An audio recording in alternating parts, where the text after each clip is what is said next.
Знаеш ли, че един български владетел спаси Европа от арабско нашествие? Историята помни Карл Мартел като спасителят на Европа. Но всъщност един балкански владетел пръв спира нашествието на арабите през 780 година.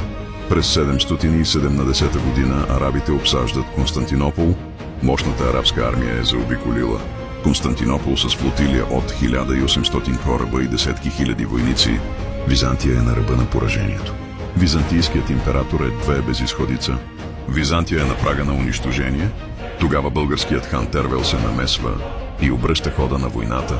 С 30 000 войници Тервел напада арабите в Агреб. Хиляди нашественици загиват, а византийците контратакуват с гръцки огън. Зимата, гладът и болестите предопределят изхода. На 15 август 780 година арабите отстъпват и Европа е спасена.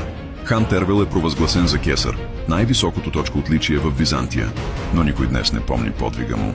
Защо сте напиши в коментарите.